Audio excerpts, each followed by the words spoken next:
പ്രധാനമന്ത്രി നരേന്ദ്രമോദി ബ്രസീലിൽ എത്തിക്കഴിഞ്ഞു. ഇന്നും നാളെയുമായി നടക്കുന്ന 19ാമത് G20 നേതാക്കളുടെ ഉച്ചകോടിയിൽ പങ്കെടുക്കാനാണ് പ്രധാനമന്ത്രി ബ്രസീലിൽ എത്തിയിരിക്കുന്നത്. നൈജീരിയൻ സന്ദർശനത്തിന് ശേഷമാണ് പ്രധാനമന്ത്രി ബ്രസീലിലേക്ക് യാത്ര തിരിച്ചതും ഇന്നലെ. ഐസൻ ജോസഫ് വിവരങ്ങളുമായി ചേരുന്നു. ഐസൻ, ഏറെ നിർണായകമാണ്. ഒന്ന്, G20 ഉച്ചകോടി നടക്കുന്നു. പ്രധാനമന്ത്രിയുടെ ത്രിരാഷ്ട്ര സന്ദർശനവുമായി ബന്ധപ്പെട്ട വിവരങ്ങൾ, അതോടൊപ്പം തന്നെ ഈ G20 ഉച്ചകോടിയിൽ പങ്കെടുക്കുന്ന ലോക നേതാക്കളുമായി പ്രധാനമന്ത്രി കൂടിക്കാഴ്ച നടത്തിയേക്കുമെന്നുള്ള വിവരം, വിശദാംശങ്ങൾ.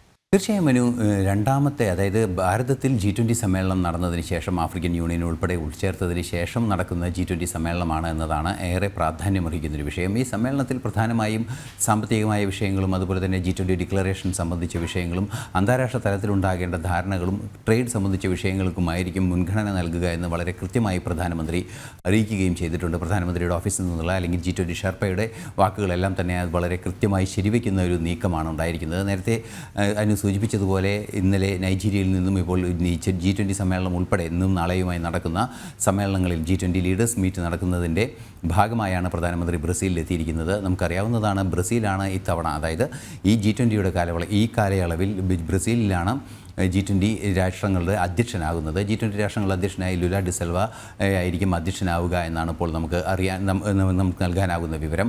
തീർച്ചയായും G20 സമ്മേളനം സംബന്ധിച്ച് ഏറെ പ്രാധാന്യമർഹിക്കുന്നുണ്ട് ഭാരതത്തെ സംബന്ധിച്ചിടത്തോളം. കാരണം നമുക്കറിയാവുന്നതാണ്, ആഫ്രിക്കയെ ഉൾച്ചേർക്കുന്നത് ഉൾപ്പെടെയുള്ള, അല്ലെങ്കിൽ അത് ഡെമോക്രാറ്റൈസ് ചെയ്യുന്നതിന് മാത്രമല്ല, മറിച്ച് വരാനിരിക്കുന്ന ലോകത്തെ കണ്ടുകൊണ്ടുള്ള ഒരു വികസന കാഴ്ചപ്പാടും ഒരു തീവ്രവാദ വിരുദ്ധ നിലപാടുകളും എല്ലാം തന്നെ കഴിഞ്ഞ G20 സമ്മേളനത്തിൽ ഭാരതം മുന്നോട്ട് വെച്ചിരുന്നു. ഏറെ പ്രാധാന്യമർഹിക്കുന്ന വിഷയങ്ങൾ, അത് പരിസ്ഥിതിക വിഷയങ്ങളിലായാലും അതുപോലെ തന്നെ അന്താരാഷ്ട്ര സഹകരണത്തിൻ്റെ കാര്യമായാലും, പിന്നീട് ഗ്ലോബൽ സൗത്ത് എന്ന ഒരു ആശയം തന്നെ, അതായത് നമുക്കറിയാവുന്നതാണ്, ഇത്തരത്തിലുള്ള വികസിത രാജ്യങ്ങൾ, താരതമ്യേന വികസനമെത്താത്ത രാജ്യങ്ങളുടെ ഒരു കൂട്ടായ്മ നിശബ്ദമായി പോകുന്ന ആഗോള അന്തരീക്ഷങ്ങളുണ്ടായിരുന്നു. ഈ ആഗോള അന്തരീക്ഷങ്ങളിലെല്ലാം തന്നെ കൃത്യമായൊരു നിലപാടെടുക്കാൻ ഗ്ലോബൽ സൗത്തിനെ ശക്തിപ്പെടുത്തുക, അല്ലെങ്കിൽ ഗ്ലോബൽ സൗത്തിൻ്റെ ലീഡർഷിപ്പിലേക്ക് വരിക എന്ന കൃത്യമായൊരു നീക്കം ഭാരതത്തിൻ്റെ ഭാഗത്തു നിന്ന് കഴിഞ്ഞ G20 സമ്മേളനത്തിൽ അന്തിമമായി ഉണ്ടാവുകയും ചെയ്തു എന്നതാണ് മറ്റൊരു യാഥാർത്ഥ്യം. അതിൻ്റെയൊക്കെ ഭാഗമായി തന്നെയാണ് ഈ ആഫ്രിക്കൻ യൂണിയൻ ഉൾച്ചേർക്കലും അത്തരത്തിലുള്ള വിശാലമായ നീക്കങ്ങൾ നടന്നത്. അത്തരം നീക്കങ്ങൾക്കെല്ലാം തന്നെ കൃത്യമായൊരു വാലിഡേഷൻ നൽകുന്ന, അല്ലെങ്കിൽ അതിൻ്റെ പുരോഗതി വിശകലനം ചെയ്യുന്ന ഒരു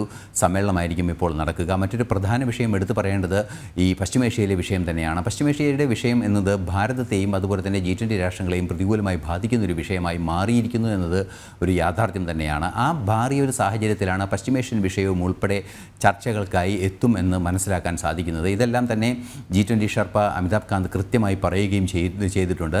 തീർച്ചയായും നമുക്ക് മനസ്സിലാക്കാൻ സാധിക്കുന്നത്, G20 സമ്മേളനം, ഈ G20 സമ്മേളനം കുറേ കൂടി പുരോഗമനാത്മകമായ ആശയങ്ങൾ, നേരത്തെ മുന്നോട്ട് വെച്ച പുരോഗമനാത്മകമായ ആശയങ്ങളുടെ കുറേ കൂടി ശക്തമായ ഇംപ്ലിമെൻറ്റേഷനിലേക്ക് കൂടി നീങ്ങുന്നു എന്നാണ് അറിയാൻ സാധിക്കുന്നത്.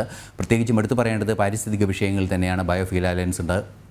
അതുപോലെ തന്നെ കൃഷിയെ ആശ്രയിക്കുന്ന രാജ്യങ്ങൾക്ക് കുറേ കൂടി പൊട്ടൻഷ്യൽ, അവരുടെ സാമ്പത്തികമായ ശക്തി വർദ്ധിപ്പിക്കുന്നതിനുള്ള നീക്കങ്ങൾ നടത്തുന്നതിനുള്ള നിരവധിയായ നടപടിക്രമങ്ങളും ഉണ്ടാകുമെന്ന് തന്നെയാണ് അറിയാൻ സാധിക്കുന്നത്.